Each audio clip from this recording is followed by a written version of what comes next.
Hi there, my name is Christopher Worse and welcome to the third video for Homework 1 for Transport 1, going over Part 3. Part 3 says a cylindrical barrel of radius r and length L is lying on its side, i.e. oriented such that the barrel can roll. When the fluid level in the barrel is H, calculate the horizontal pressure on one circular end cap and one cylindrical end cap. So again, I've got the whiteboard behind me. I'm going to start off with a drawing of the scenario and move on to derivations from there. So, have my marker. I'm not a great artist, so we will do our best. We have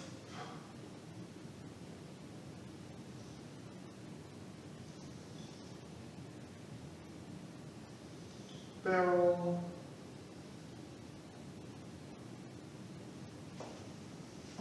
okay. Not a great artist, but it'll do.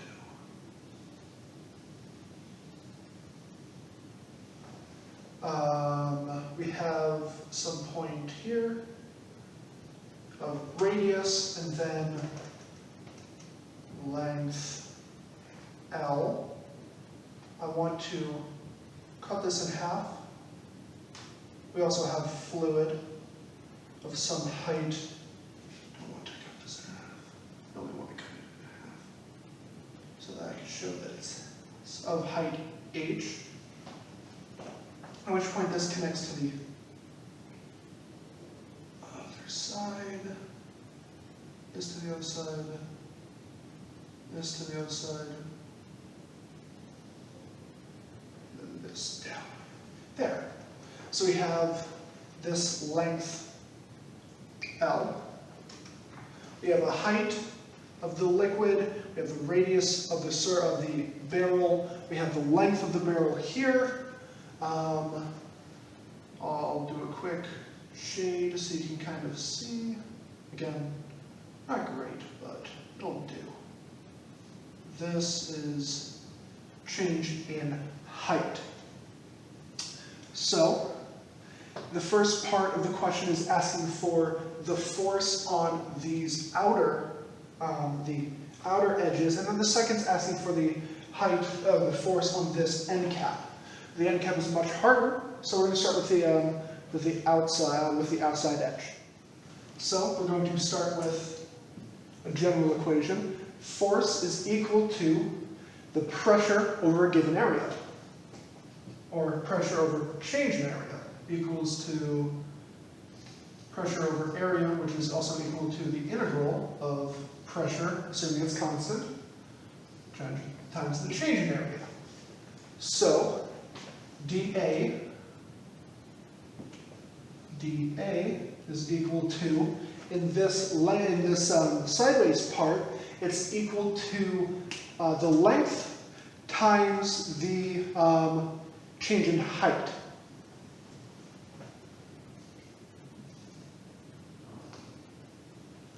And then this pressure here, as we know, is equivalent to the density of the fluid multiplied by the acceleration due to gravity multiplied by the height.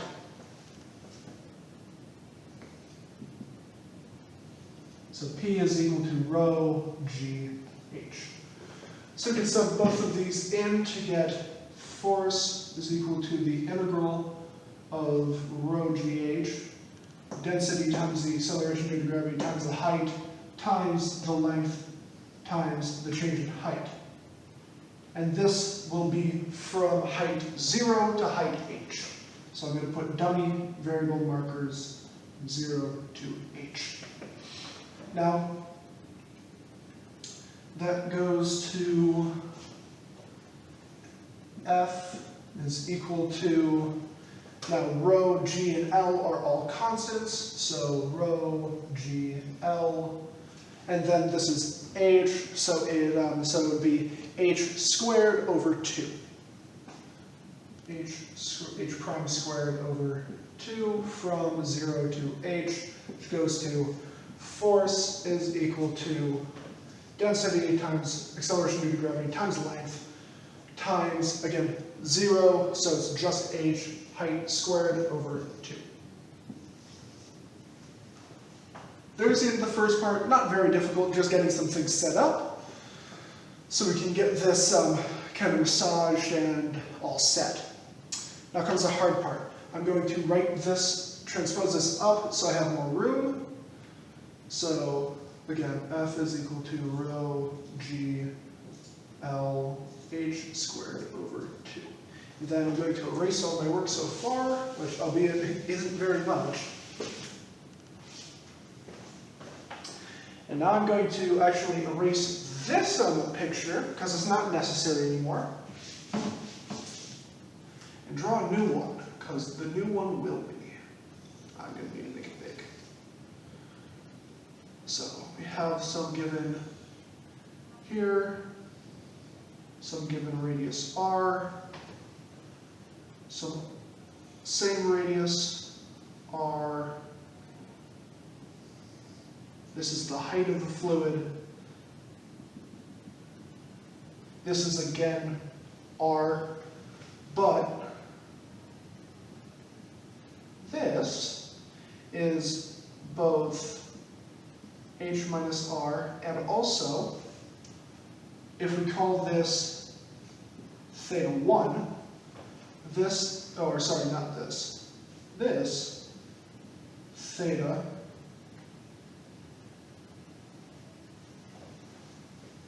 this would be sine, or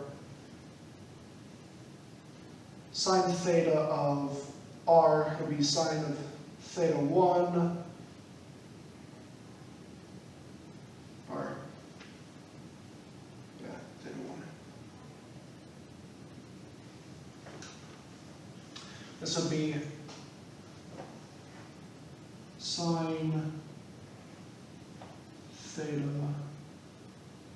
1 over r.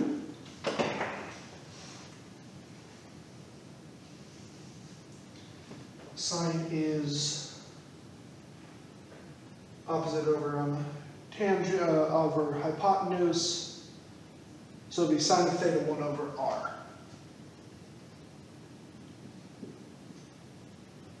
I don't think that's right.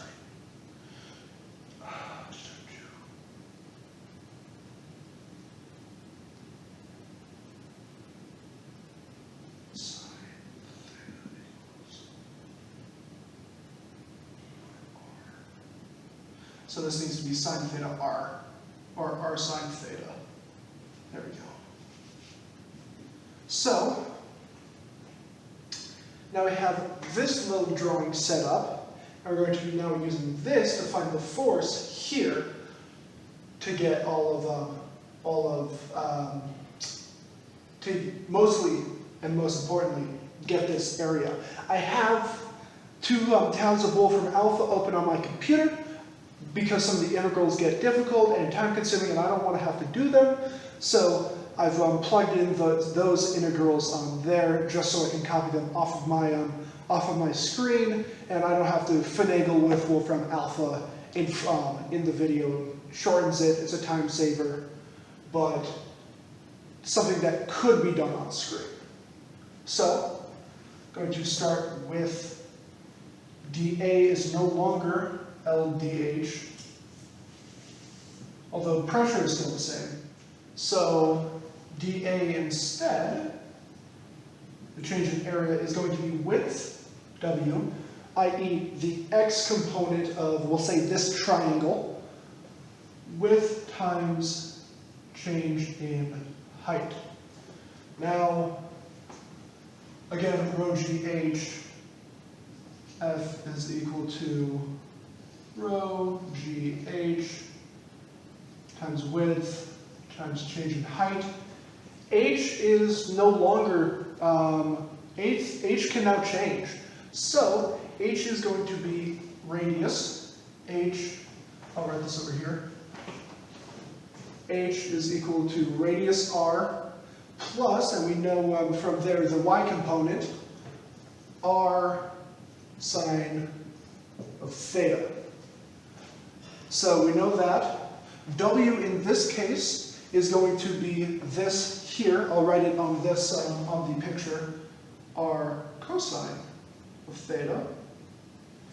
So this is going to go to the integral here.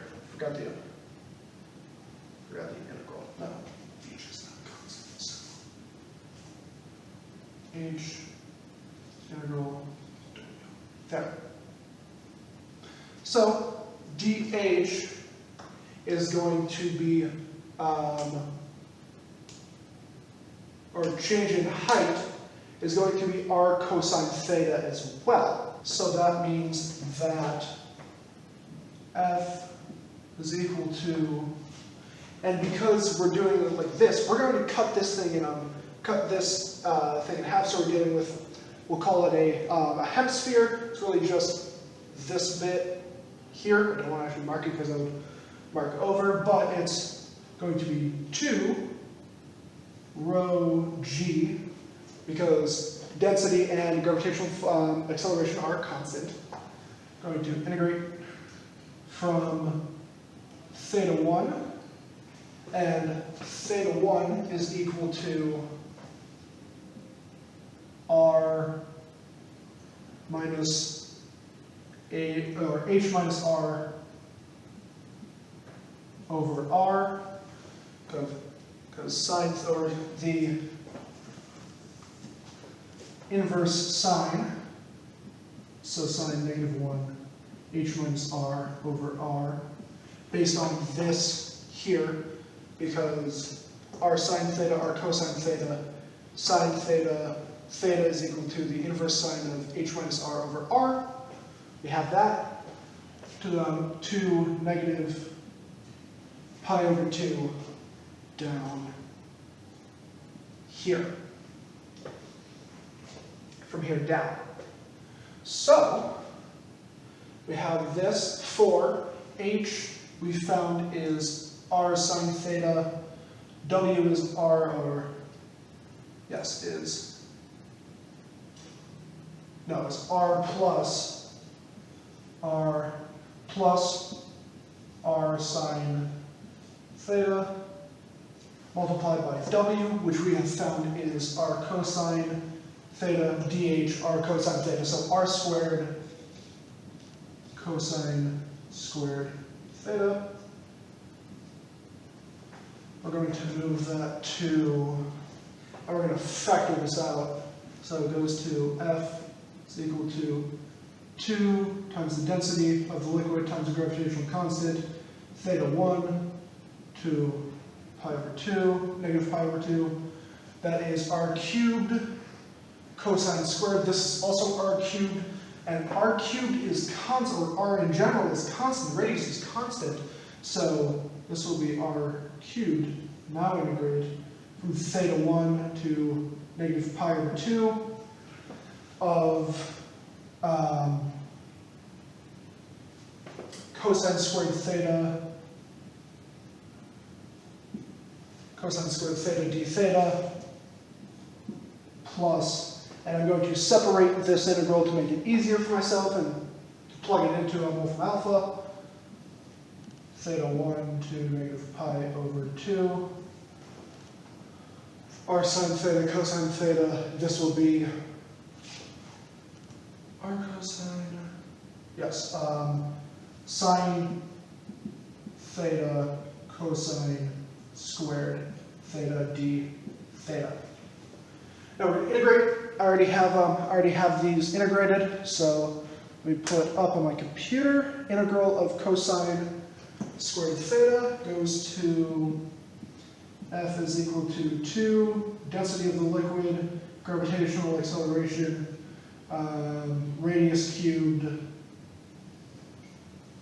So cosine squared theta is 1/2 theta, so theta over 2 plus sine theta, or, oops, 1/2 sine theta cosine theta, and that is from theta 1, oops, yes, from negative pi over 2 to theta 1, and that plus, and then the sine theta cosine squared theta is negative 1/3 cosine cubed theta from theta 1 to pi over 2. Going to then substitute these in, so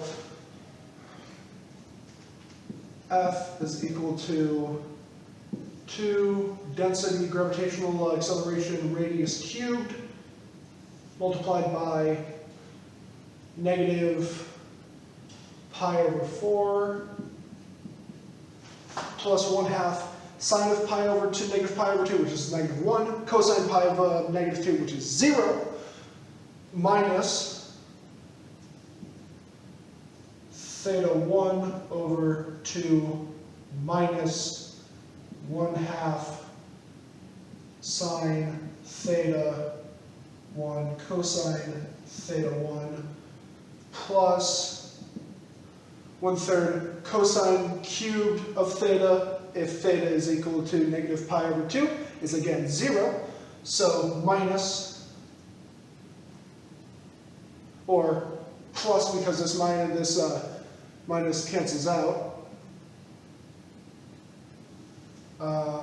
plus 1/3 cosine cubed theta 1.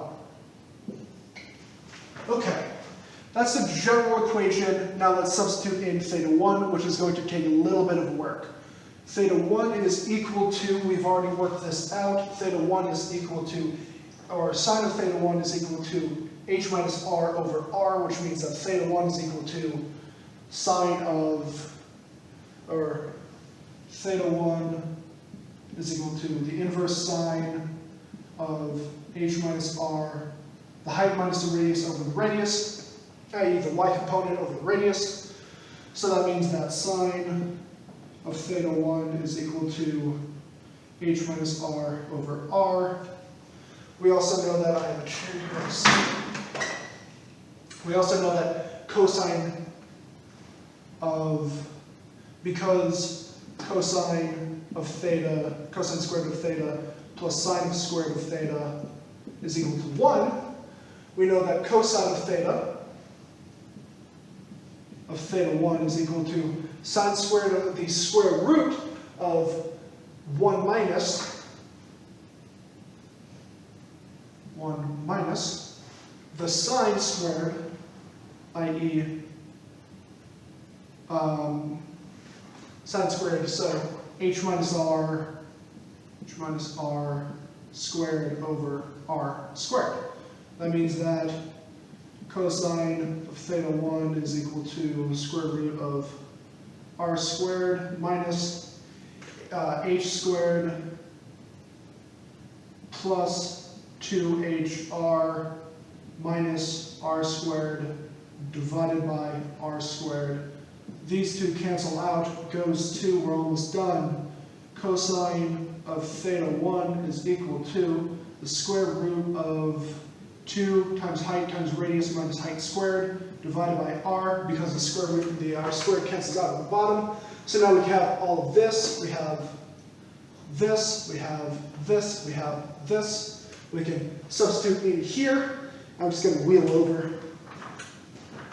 Goes 2, force is equal to 2 times density of the liquid times the gravitational acceleration times the radius cubed.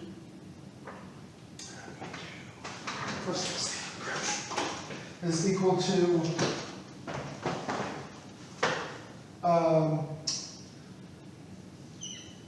negative pi over 4 minus sine, or we'll call it 1/2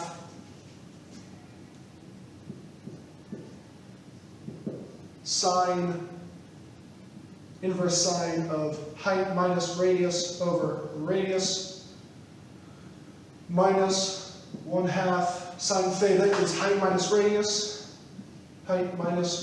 over radius, cosine theta, which is the square root of 2 height times radius minus height squared over the radius, and then all plus 1/3 2 times height times radius minus height squared to the power of 3/2, because this is a square root cubed, divided by radius cubed here, and